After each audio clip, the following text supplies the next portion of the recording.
On this episode of Phinside The NFL, is this the season where Jaylen Waddle becomes wide receiver 1 in Miami? We will discuss that in depth. Also, NFL exec takes a shot at Tua as well as other quarterbacks' contracts. And the drama, well, it just doesn't end for the Miami Dolphins. We are going to talk about that in depth. We got a lot to cover. Smash that like button. Subscribe if you are new. Let's get into this. Touchdown!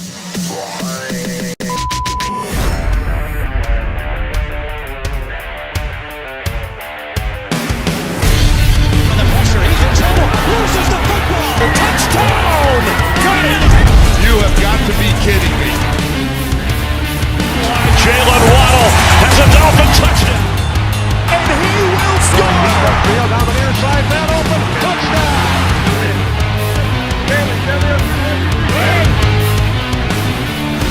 The run from Tua Tagovailoa. Touchdown! He's going deep. He's going over the touchdown again!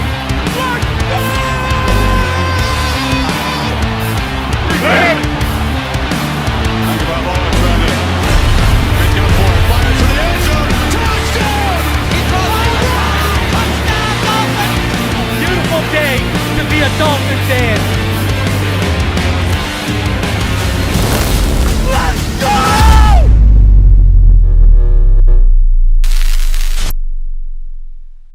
What is good, Fin Nation? What's good? It's your boy Reason. We're back here for another one. Appreciate each and every one of you for coming through for this episode. As you do, please do me the favor. Smash that like button. If you're new, go ahead and subscribe. All right. We have a lot to discuss today. First, let's start off talking about college football. We got your Hurricanes and the Fighting Irish tonight, as well as at 3 p.m. Eastern Standard Time. We got my boy, a few things here, all right? Arch Manning. Arch Manning was not really good yesterday at all. All right? At all. All these people who had been hyping Arch Manning up as the next one, etc., man, they got humbled yesterday. They got humbled. All those scouts that were overhyping Arch, they got humbled yesterday, and they got humbled pretty hard. I'd been telling all of you, I'd been telling each and every one of you that would listen, don't listen to these people that are saying March for Arch. He ain't ready yet, right? All you had to do was go back and watch the Isaiah Bond and the Matthew Golden film, and you didn't even have to watch his starts. You could just watch those and see the underthrows, and you see the tick slow processing. You could see it all. And yesterday, I don't know what's going on, but Texas is lying about something because there's clearly something wrong with Arch and that shoulder.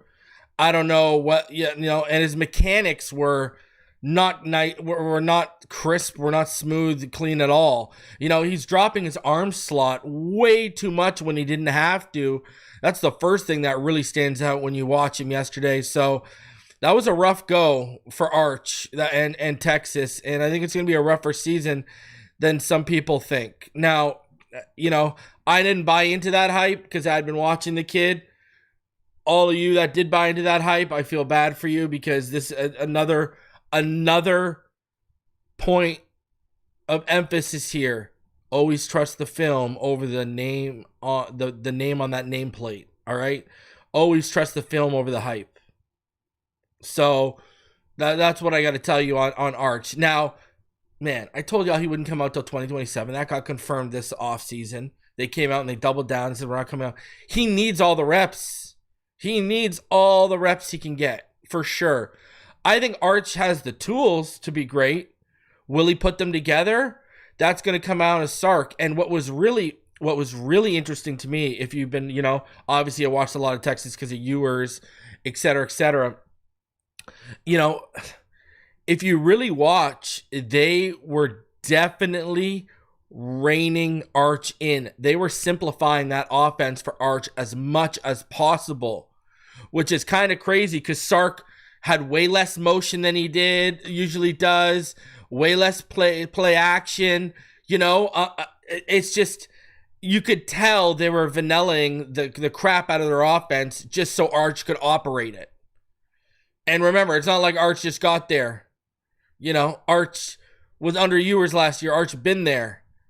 And that, to me, that was quite telling about, Sark was kind of telling you without telling you. And all the people that were like, oh, I remember last year, oh, Quinn Ewers, he's just getting, you know, they're just giving him the number one spot because Sark feels like he owes him. No. Quinn Ewers was and is much further along than Arch was. From a processing standpoint, from an accuracy standpoint, from a mechanical standpoint, yeah, his footwork needs some work, but you get where I'm going here. You could now, yesterday when you saw Arch, all those rumors of, oh, they're just, you know, giving Ewers his final year, all that went out the window because you saw right away that no, Ewers could operate that offense at a much, much more efficient rate than Arch Manning could. So I think he'll get better. That was only, his third start? All right. And, I mean, he'll get better.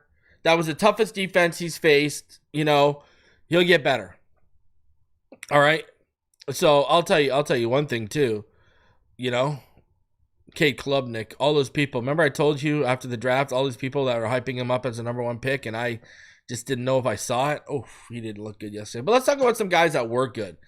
Because there were some good quarterbacks yesterday. And we're going to talk about one specific here in a little bit that, my God, I was on the edge of my seat last night, late at night, watching this kid. We're going to talk about him in just 1 second here. But before we do, there are some other guys I want to talk about. My boy Garrett Nussmeier was pretty good yesterday, especially I thought in the second half when he started to find that rhythm and start to click. 28 of 38. He made that beautiful, beautiful bucket shot down the right sideline. Now, he had missed it a few times prior to that, but man, it was a beautiful throw. Nussmeier started to settle in, especially in that fourth quarter, but in that second half, I thought he was really good. I think a quarterback who's going to be available in this class, and we've talked about him here, he's probably my third guy. He might have risen his draft stock yesterday. Okay? And that is, I've talked about him on this channel before, John Mateer. John Mateer looked phenomenal yesterday against Illinois State with Oklahoma. He was really good. I thought John Mateer looked oof, man, he was showcasing those tools for sure yesterday. So John Mateer, another one to watch for sure. Who else was good? I thought Taylon Green was really good.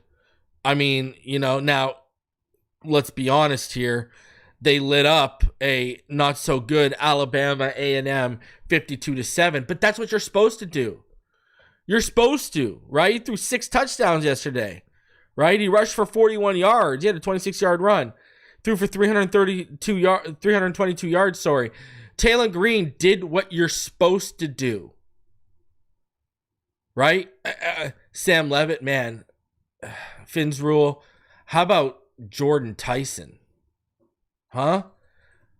The wide receiver. He's probably the best receiver in this class right now. But Jordan Tyson, I thought Jordan Tyson was phenomenal. The Arizona State wide receiver. I thought Jordan Tyson was so good. So, yeah. But we're sticking with quarterbacks here. Why you got to get me off topic here, bro? Other good ones yesterday I thought were Darian Mensah. Darian Mensah, you know, sophomore with Duke, he was really good. Again, was it top notch? You know, was it top notch opponent in Elon Phoenix? No, but he was 27 of 34 for 389 yards. I thought Darian Mensah was pretty good yesterday too. A couple other ones, Malik Washington. I got Verneal and his Terps.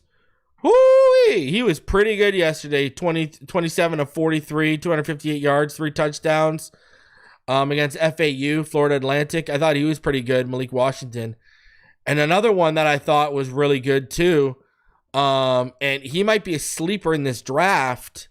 Now, his team lost, but not because of him.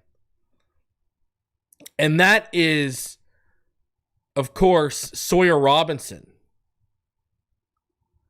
I thought he was phenomenal yesterday. So I thought he was so good. right? I thought he was just phenomenal. Sawyer Robinson, he's a senior out of Baylor. He might be a sleeper for this year. He threw for 419 yards and 3 touchdowns against Auburn yesterday. I think he's a sleeper for sure. Are you talking about Nick Harbor? Nick Harbor is a freak. When you're talking about athleticism, Nick Harbor is a freak, if that's what you're talking about. So, those are some quarterbacks that I thought had really strong showings. Now, I got to dedicate some time to this guy because I am following him from here on out.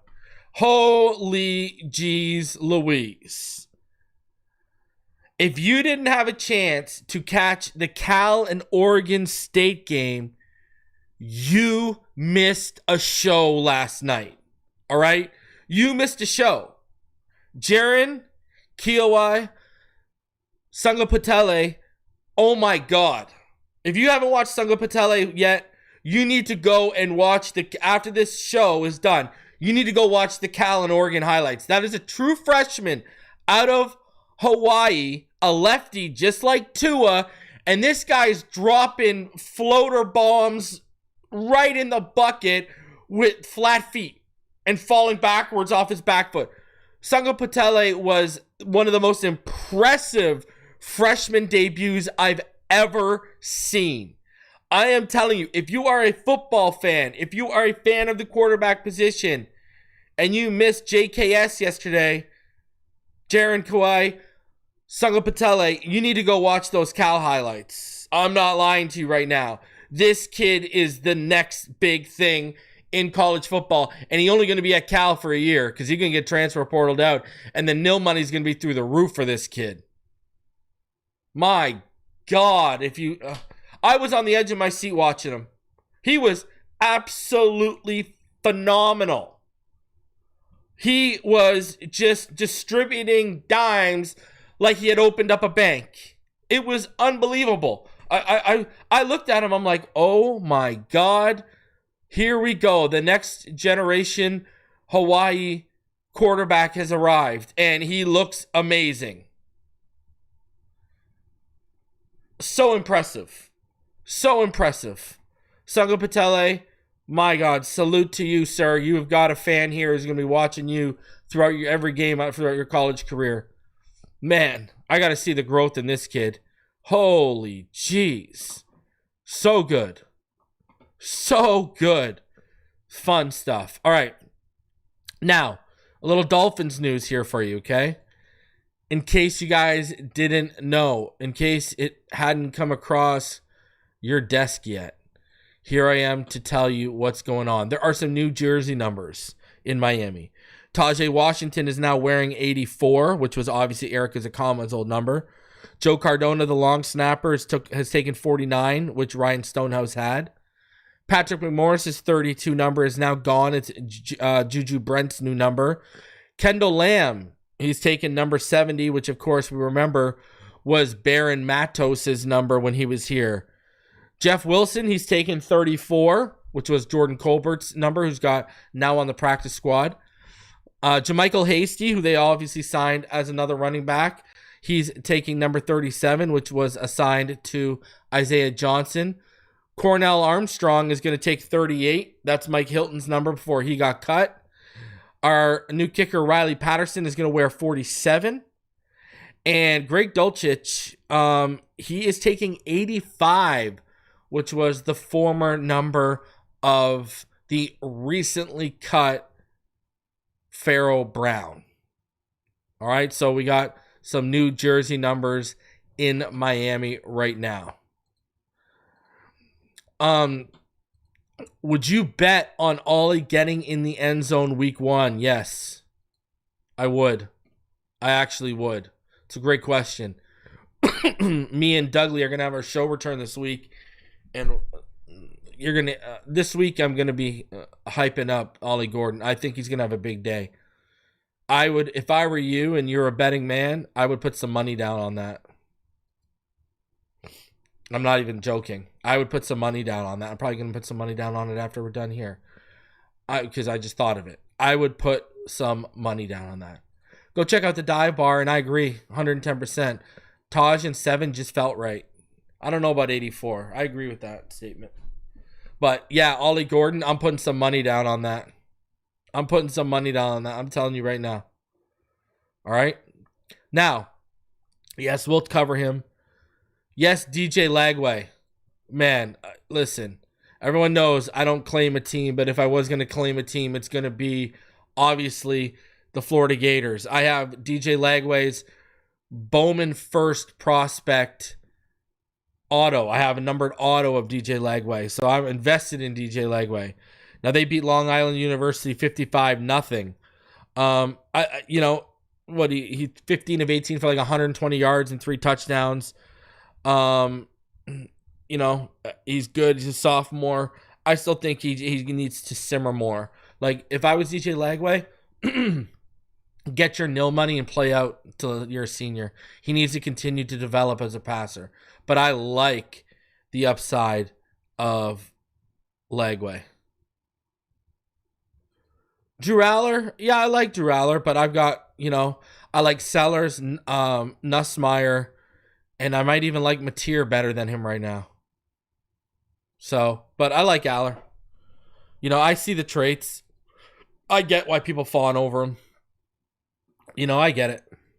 So, you're not going to hear me push back a ton on Aller. I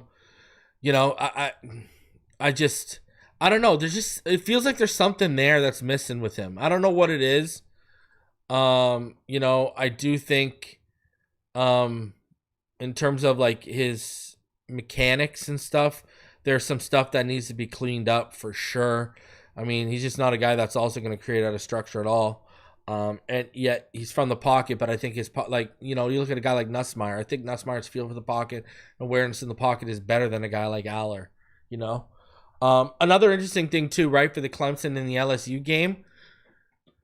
Guys, 16 teams were in attendance at that LSU-Clemson game yesterday. Atlanta, Baltimore, Buffalo, Cleveland, Denver, Green Bay, Indianapolis, Kansas City, Minnesota, New England, the Giants, the Jets, the Steelers, the 49ers, the Seattle Seahawks, and your Miami Dolphins were in attendance for yesterday's LSU and Clemson game. 16 teams were in attendance for that game. So, yeah, it's listen, and you look at that second half, you saw the traits and you saw the flashes of why Nuss is a, top 10 pick in this draft for sure. So, but yeah, your Miami Dolphins were in attendance for the LSU and Clemson game yesterday. So I find that pretty interesting, right? I thought you guys would find that interesting too. Let's get into it, but before we do, let's go ahead and shout out the sponsor of today's video. Clean the World helps reduce pollution, save water, and decreases the carbon footprint of thousands of hotels globally while helping improve the lives of women, children, and communities. Since it was established in 2009, Clean the World has distributed over 80 million bars of soap. The organization also has diverted 9 million pounds of plastic amenity bottles and over 29 million pounds of total waste from landfills, and helped Clean the World Foundation provide an estimated 17 billion individual hand washes to those in need across the globe. By recycling soap and other discarded hygiene products, Clean the World saves lives with items that traditionally end up in landfills. You can donate or even volunteer to help Clean the World's cause at cleantheworld.org. And I say it all the time, if there's going to be one sponsor you ever support on this channel, make sure it's Clean the World, cleantheworld.org, all right? Now, let's get into this right now. We got a lot to talk about. So, let's get into this, all right? So, the drama doesn't end for the Miami Dolphins. That's just the world and the life we're living in right now. I mean, that's just the reality of the situation. So, if you guys didn't see, this has happened a couple days ago. I just haven't had a chance to cover it yet. Miami Dolphins outside linebacker coach Ryan Crow is accused of shoving a family member and looking like he was about to perform a takedown. Here we go. And it gets worse. Witnesses told police that the victim's feet were off the ground and Crow had his arms around the person. The victim refused to give cops a sworn statement. Continuing on here, the incident started over a conversation about past relationships, police say. The alleged victim is a female. Now, Cam Wolf dropped this document and this from the statement, and it's talking about an officer that responded. So basically, he says that he responded to a battery, a domestic, and the victim and defendant reside at the listed location as a family. On today's incident, victim and defendant got into a verbal argument about past relationships. The argument escalated to a physical altercation when defendant intentionally shoved victim out of anger. Defendant did not have permission or authority to do so. This touch strike was intentional and done against the victim's will. Victim claimed no injuries from this incident and denied to do a sworn statement. Multiple witnesses observed the incident and notified law enforcement. Witness 1 stated that he observed the defendant with his arms around the victim as if he was going to perform a takedown. Witness further stated that the victim's legs were off the ground and defendant was whispering things into her ear. Victim looked terrified. Witness 2 stated he observed the defendant throwing slaps and trying to grapple the victim before he contacted law enforcement. Witness 2 stated once defendant noticed people were watching, he removed himself from the situation and began to head up to his apartment. The Dolphins then released this statement on the situation. We are aware of the serious matter involving Ryan Crowe and are currently gathering more information. Ryan has been placed on administrative leave effective immediately. We have been in communication with the NFL and will reserve further comment at this time. Not good. You know what this kind of reminds me of? Another Chris Forrester incident. You know, when you started to see that Adam Gase was losing his grip on the situation was when the video of Chris Forrester going sneeing.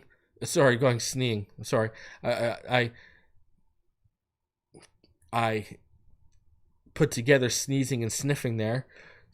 Sneeing. Was caught skiing, all right, the slopes off a table, let's put it that way, all right? When Ryan Crowe was, this is what this feels like. This is exactly what this feels like. It's just a different, a different version of it. It feels like, here we go again. I had flashback to Chris Forrester right away. I was like, oh, after everything I had heard when I was down in Miami regarding Mike McDaniel and everything behind the scenes, I was like, oh, he's losing his grip. Here we go. Here we go. It's the first thing that popped in my head. I hope I'm wrong. But we've seen players want out.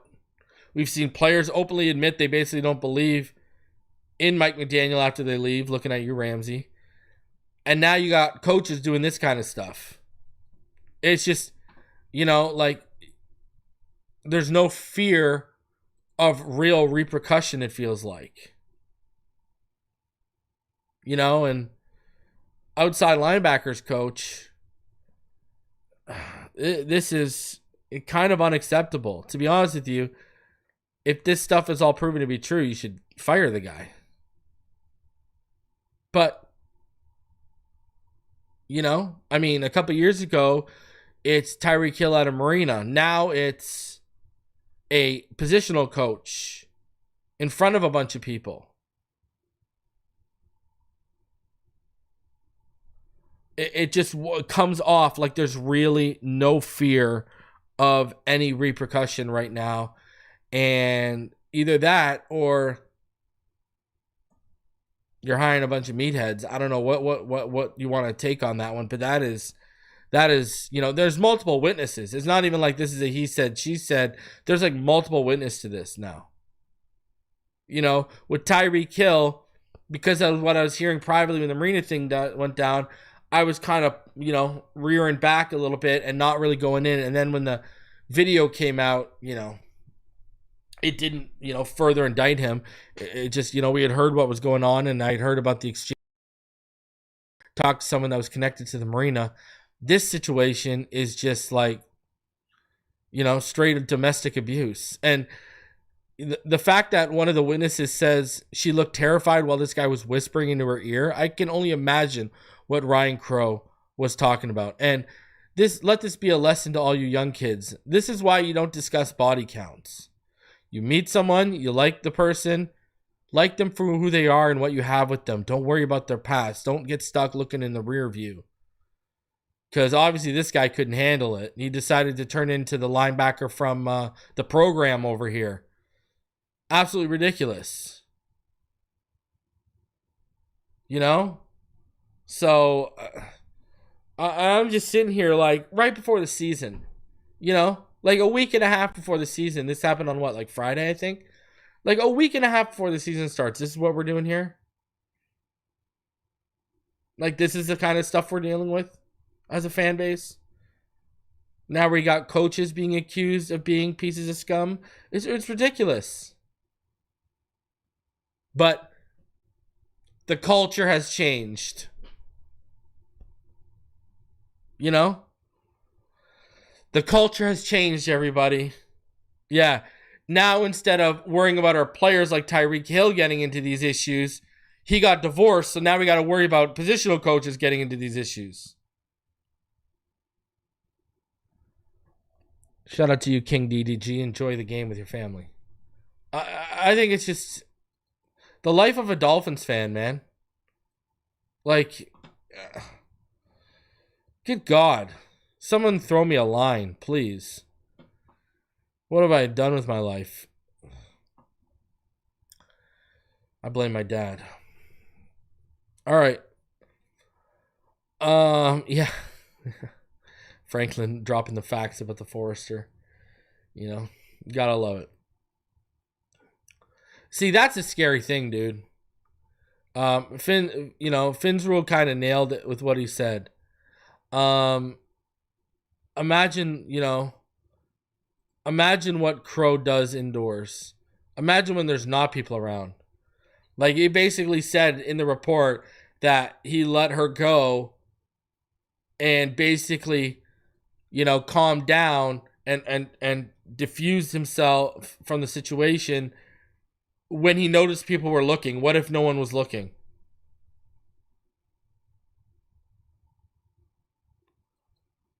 So, all right. Now, something we've been talking about on this channel all offseason, all camp, all preseason is Jaylen Waddle. From the early onset of the offseason, it was clearly evident Tagovailoa and Jaylen Waddle were making an effort to not only continue to develop their chemistry and their bond, but to really highlight. It was obvious they were going to try and highlight and showcase Jaylen Waddle to some degree this year. And I've been saying for months and months, I got a feeling that Tua is going to try and make him, wide receiver one. And it's been something we've continued to talk about as camp, especially the early days of camp when Waddle was going off, right? So, The Athletic, they came out with an interesting article, all right? And their article was about bold 2025 predictions for the NFL season, right? Like they had the Giants turning to Jackson Dart early, whole bunch of stuff. But they had a very interesting part in that article that I want to go over here. And this is behind a paywall, so I'm bringing it to you guys. Miami Dolphins, this was their bold prediction. Jaylen Waddle becomes wide receiver one in Miami. It kind of feels like people have forgotten about Waddle, doesn't it? After a breakout sophomore campaign that included 75 receptions, 1,356 yards, and 8 touchdowns, how did he not make the Pro Bowl that year? Correct. He seemed poised for superstardom, and then things sort of just tailed off. Injuries to him and Tua Tagovailoa the past couple years can explain some of the statistical regression, but with both healthy right now and Tyreek Hill nearing the end of his elite run, I think Waddle is due for a big bounce-back season with Coach Mike McDaniel funneling more of the offense through him. Let's go bold and say the 26-year-old catches 90 passes for 1,400 yards and 8 touchdowns as he officially becomes Miami's new number one target. And I'm buying this. All right? Like, let's look at a few things here. All right? So, when you look over the last 3 years, since 2022, Waddle has the 14th most receiving yards. The 14th most. Okay? And only 3 players ahead of him in the top 14 have played less games. He played 46. Justin Jefferson's played 44. He played 46. Jamar Chase has played 45. Right? Mike Evans has also played 46. Jaylen Waddle has 3,114 yards over that span of the last 3 years. Okay, he has more receiving yards than Devontae Smith, Stephon Diggs, Drake London, George Kittle, George Pickens, Keenan Allen, etc., etc. And he's only about 30 yards behind Travis Kelce, who's played 2 more games. Right? He's only, 40 yards behind DK Metcalf, who's played 2 more games. DJ Moore has about 104 yards more than him, but DJ Moore's played 5 more games. Garrett Wilson has about 125 yards more, but he's played 5 more games. Terry McLaurin has about 175 yards more, but he's played 5 more games. Right? Now, when you also look over the last 3 years, when you look at the average in terms of per reception, Jaylen Waddle's top 5. Jaylen Waddle averages about 15.2 yards per reception. Only Brandon Ayuk, who's 15.3, A.J. Brown at 15.4, and George Pickens at 16.3 are higher than him. Where he needs to start really racking it up too, though, for me, is on touchdowns. Now, another interesting thing too here is, right, you look over the last 3 years, he's only had 304 targets. Okay? That is the least amount in the top 14 over the last 3 years. The closest to him at 304 targets is McLaurin has 369. When you're talking about Justin Jefferson, he's got 438 targets. When you're talking about CeeDee Lamb, right? He's got 489 targets. Tyreek Hill's got 464. Jamar Chase has got 454. Amon-Ra St. Brown's got 451. Davante Adams is 496. Mike Evans has more targets than him at 373. Almost 70 more targets, and he's played the same amount of games. They both played 46. Jamar Chase has played 1 less game, and he has 150 more targets than Jaylen Waddle. Travis Kelce has 102 more targets. DK Metcalf has about 64 more targets over the last 3 years. DJ Moore has 90 more targets over the last 3 years. Garrett Wilson has 165 more targets over the last 3 years. And again, he's only 135 more yards than Jaylen Waddle. When you act like, that's the thing. All of these guys we're naming: Justin Jefferson, CeeDee Lamb, A.J. Brown, Jamar Chase, Amon-Ra St. Brown, right? Terry McLaurin, Garrett Wilson, DK Metcalf. Did they all have a Tyreek Hill that they got to compete for targets and receptions with? No, they didn't. Nowhere near that. The closest one is Jamar Chase, and T. Higgins is not in the same stratosphere as Tyreek when Tyreek is fully healthy. I think we can all agree with that. What Jaylen Waddle does need to clean up, though, and he's been working on it this year, we've seen it in the offseason. The thing I've noticed through camp when I was there and just through talking to people, his hands have been a lot better this year, too. The work, it's starting to... The work he's been putting in on trying to better his hands is starting to show off a little bit. Because his drop rate, 9.4 last year and 8.6 the year before, and then 10.3 in 2022, not great. He has a career drop rate of about 9%. Just to put that in perspective, you look at a guy like Tyreek Hill, his drop percentage is about 6.6%. Now, he led the league in drops in 2023, but his drop percentage was about 7.5%. Now, where Jaylen Waddle has proven to be better than Tyreek Hill, and this is going to, I don't think, this might shock people because of how Tyreek is built. I don't know. But when you look at their contested catch rate, Jaylen Waddle has been much, much, much better in terms of contested catch percentage than Tyreek Hill. Right? So last year he was 50%. The year before that he was 42.9. As a rookie he was 70.6 on contested catch rate. All right? Tyreek Hill has never posted a higher contested catch percentage than 59.1, and that was back in 2018. His contested catch percentage last year was 40. The year before that was 30.4. In 2022, it was 50. In 2021, it was 28.6. In 2019, it was 20%. Tyreek Hill has just not offered you a lot at the catch point when it's been contested. Waddle's worst year was 2022. It was 22.7, but for the rest of his career, 70.6, 42.9, and 50. So he has a career contested catch rate of 43.9. You look at Tyreek, it's 42. But the last couple of years, Jaylen Waddle has been much better at the contested catches. So, in 2022, their first year, where Jaylen Waddle, that year that was referenced in The Athletic, when Jaylen Waddle was targeted, quarterbacks had 119.2 passer rating when they targeted him that year.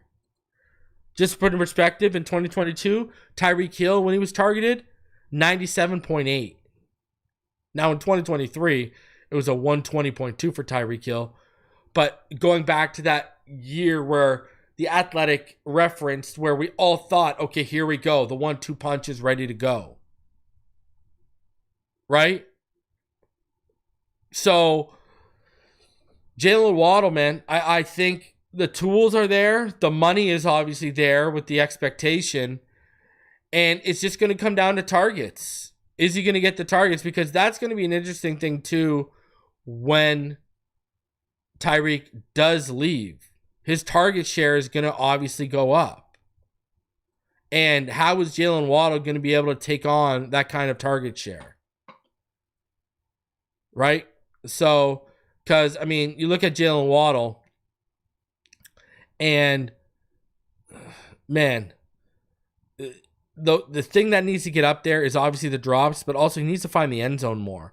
I think that was what was really encouraging about 2022. He built off 2021 where he had 6 touchdowns and he had 8.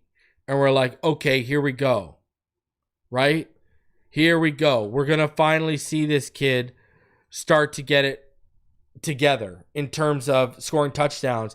And it just hasn't turned into that. We need him to be more productive in the red zone, for sure. There's no doubt whatsoever in my mind about that. But I think Jaylen Waddle, it's been something I've been talking about. I think you're going to see a concentrated effort, for sure. And last year, he only had 83 targets last year. The year before that, he only had 104.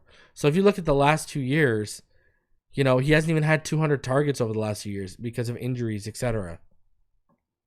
So we got to get that target share back up. We got to remind people what we got with Jaylen Waddle, because the kid's special.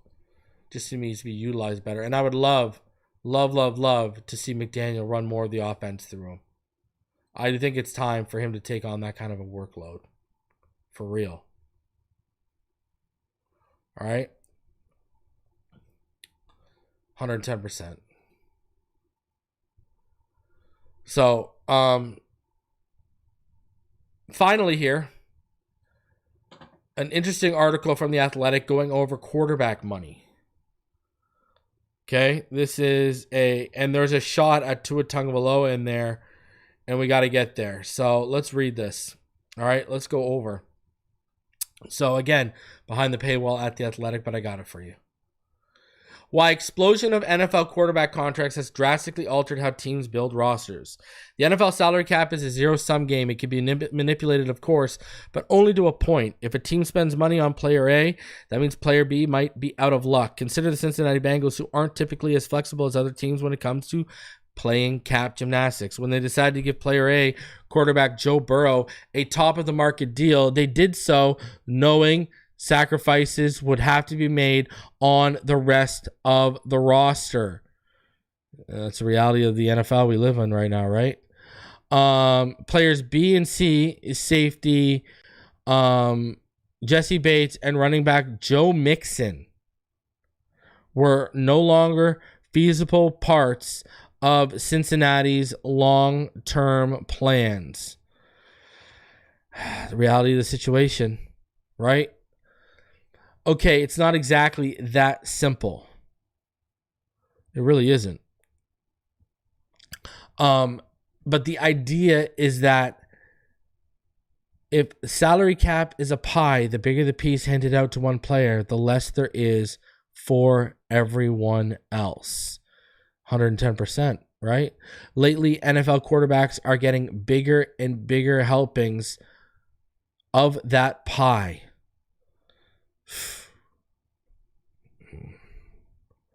Is what it is. It's going up. Their market has exploded over the past few years and has changed the way teams construct their rosters. These deals for the league's most visible and popular players have accelerated at a faster rate than the NFL's salary cap has gone up, and that in turn puts immense pressure on front offices to deliver a winning product despite having more limited resources to build around the quarterbacks. And here's the most staggering thing. When you analyze the data, there is shockingly little correlation between paying a top of the market quarterback and actually winning games, proving teams are very much still learning how to navigate this evolving landscape. The Athletic studied quarterback contracts from 2011 to 2025, starting with the collective bargaining agreement that implemented the rookie wage scale to try to better understand these trends. From there, we analyzed them as it relates to those contracts to help determine whether the booming quarterback contracts paid off in, well, what else wins. It's counterintuitive to the narrative that you need a franchise quarterback to be a Super Bowl contender, a high-ranking team executive who was granted anonymity so he could speak openly about roster building tactics told The Athletic after he evaluated the data. It's more about the sum of parts. Is that true in all cases? Maybe not. Patrick Mahomes' value to the Kansas City Chiefs is probably immeasurable, but most quarterbacks aren't Mahomes. Still, many around the league believe winning requires a baseline of quarterback excellence. I'm of the mindset that if you have the quarterback, you have to pay him, a general manager said. You have to keep him happy. That's fair and logical, but is it antiquated thinking? Should teams be more willing to let their quarterbacks walk if they truly aren't special? There's so much that goes into these answers, but it does make you wonder if teams will reconsider their approach or if ownership will ever exercise the patience to allow such a drastic pivot. Before we figure out what comes next for NFL teams, we must first explore what came first. How did we get here? We're comparing quarterback contracts over time. That's not easy, as NFL front offices have become increasingly creative in manipulating the cap. Teams like the Eagles have PhDs in hiding money in future years as they try to maximize windows. Bonuses, void years, and restructures are all tools they can use to play cap gymnastics, and that makes comparison complicated. So for our purposes, we're going to zero in on the average annual of a contract when looking into percentage of cap it consumes. Take Dak Prescott. He signed a 4-year, $240 million extension in 2024. That's $60 million a year. So even though his actual cap hit this season is only $50.5 million, for the sake of comparison, we're going to maintain that $60 million figure to say contract takes up 21.5% of the $279.2 million of cap in 2025. So league executives surveyed The Athletics agreed annual average in the purest way to study contracts without having to account for cap creativity. So these are the highest paid quarterbacks that they put it out here, right? Dak at 60, Josh, and it's on annual average at 55, Joe Burrow at 55, Lawrence at 55, Jordan Love at 55, Tua at 53.1, Jared Goff at 53, Brock Purdy at 53, Herbert at 52.5, and Lamar Jackson at 52.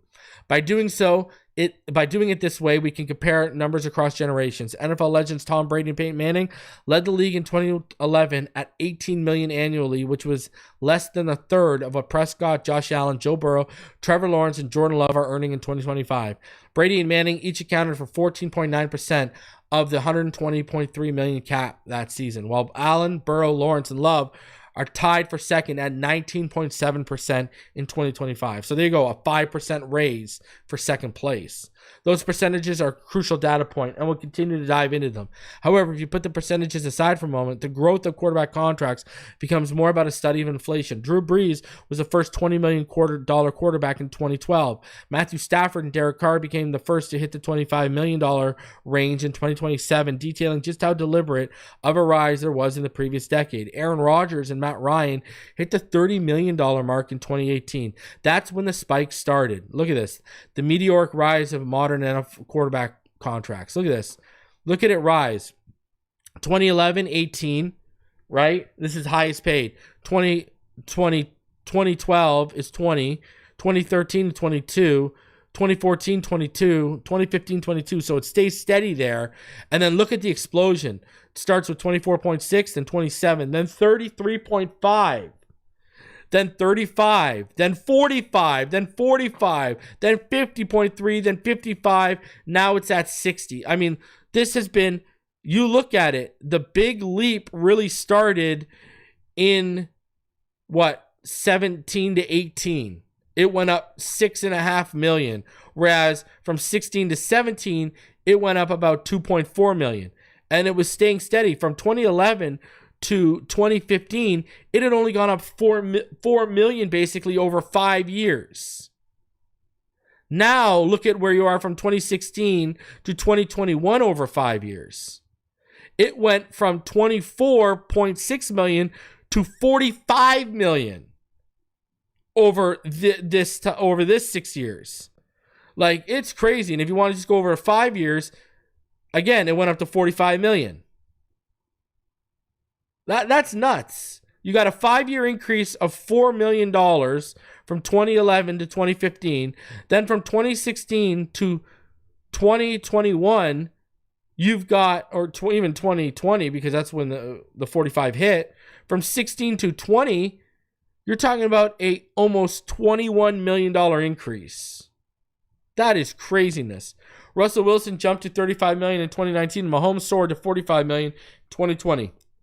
Rodgers launched the $50 million club in 2022, and there are now 11 quarterbacks in that upper echelon. Prescott is still the only player averaging north of 55. While it's real interesting to see the rise in pure salary, it's percentages that tell the real story. It's almost hard to believe now. It really is. But just 14 years ago, there were only 7 quarterbacks who took up at least 10% of the cap space, including Sam Bradford on his rookie contract prior to the CBA. 5 years later, a whopping 23 quarterbacks took up at least 10% of the cap based on their annual average. Those numbers can be traced to a few factors. A salary cap that has risen by at least $10 million for the third consecutive year, teams comfortably under the new CBA, and a rising importance of the passing game with stricter rules in place to protect quarterbacks, which yielded bigger deals. Through 2018, the sweet spot for the high-end quarterback was about 13 to 15% of the cap. There were exceptions, of course, with Rodgers topping out at 18.9% in 2018, but the majority of QBs who ranked in the top 10 in average annual value were 13 to 15 range. We started to see big jumps in 2019, however, as multiple quarterbacks eclipsed 17% for the first time, with Wilson, Roethlisberger, Goff, Rodgers, and Wentz all eclipsing that. And again, you see the salary is just the percentage rising. And now we're at, you go back, we're at 14.95% was the average percentage of cap consumed by the highest value quarterback in 2011. Now the highest takes up about 21.49, but we had peaked at almost 25%. In 2021, it was 24.66%.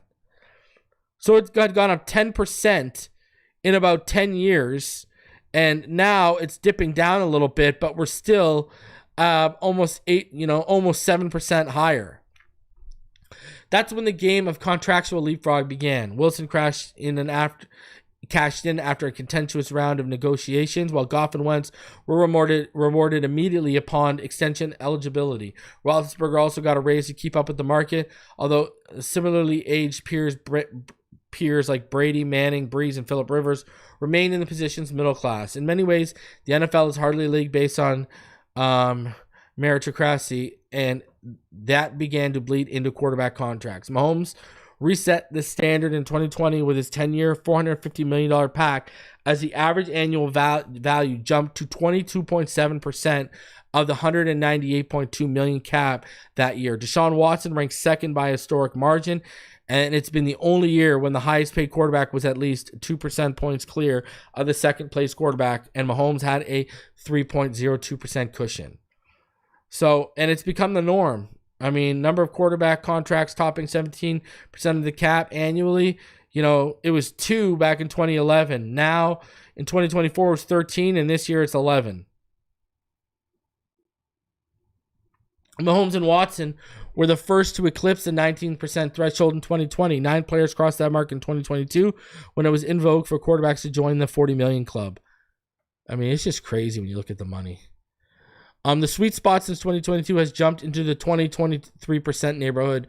That marked a spike of 7 to 8% from 2018, based on the $255.4 million salary cap in 2024. That's about an extra $19 million in cap resources devoted to the starting quarterback. As you can imagine, the rise has come at the expense of other positions. There probably should have been a lesson learned in 2022. The Packers, Broncos, Cardinals, and Browns employed the 4 highest paid quarterbacks this season. All 4 teams finished with losing records and missed the playoffs. The Packers were understandably clinging to the end of the Rodgers era, while the Denver Broncos and Cleveland Browns acquired their veterans in trades and conceded all leverage in contractual negotiations. The Cardinals were at an organizational crossroads and banking on Murray to steady the ship. To be fair, 2022 acted more of a cautionary tale than the rule. Among the 20 highest paid quarterbacks that year, only 7 made the playoffs, with Mahomes winning the Super Bowl. 11 of the 20 finished below 500. But the overall data is actually stunning. Let's expand the study to the 20 highest paid quarterbacks each season from 2011 to 2024. So that's 20 QBs per season for 14 seasons.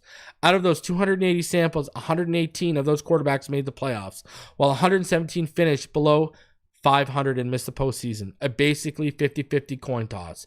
If you're thinking those numbers aren't weighted down by the bottom of the group, you'd be wrong. Let's split them into 2 groups, the high-end contracts and the middle class, in the following table. So, the high class is ranked in the top 10 in annual average value. In middle class is ranked 11 to 20. So you look at this. High-end cap, 60 made the playoffs. Mid-cap, 58.